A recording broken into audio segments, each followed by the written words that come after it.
वादळी वाऱ्याने हिंदवाडी घुमटमाळ दुसरा क्रॉस येथे नारळाचे झाड इलेक्ट्रिक केबलवर पडल्यामुळे 4 खांब मोडून पडले, पण सुदैवाने कोणतीच जीवितहानी झाली नाही।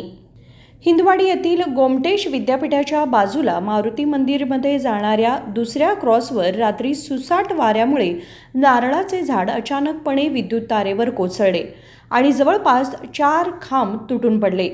रात्री 10च्या सुमारास ही घटना घडली असल्याचे रहिवासी बाहुबली गरगट्टे यांनी सांगितले। हे मारुती मंदिर सेकंड क्रॉसला काल रात्री नारळाचं झाड कोसळून इलेक्ट्रिकचे पोल साधारण 3 ते 4 कोसळले आणि नारळाचं झाड साधारण 30 ते 35 फूट होतं। ते वाऱ्याला एवढा फोर्स होता, ते वरून जे पडलं ते जवळजवळ 3 खांब उचकटून निघाले। त्यामुळे संपूर्ण आमच्या या लाईनमध्ये लाईट गेलेले आहेत। साधारण 3 ते 4 खांब।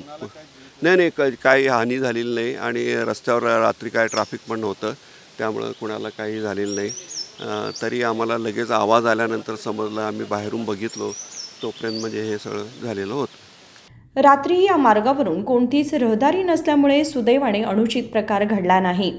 विद्युत खांबावर नारळाचे झाड पडल्यामुळे 10च्या सुमारास मोठा आवाज आला आणि पाहताच 4 खांब तुटून पडलेले पाहायला मिळाले।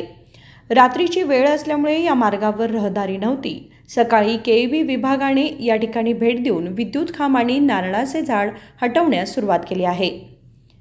महादेव पवार, KMM मराठी, बेळगाव।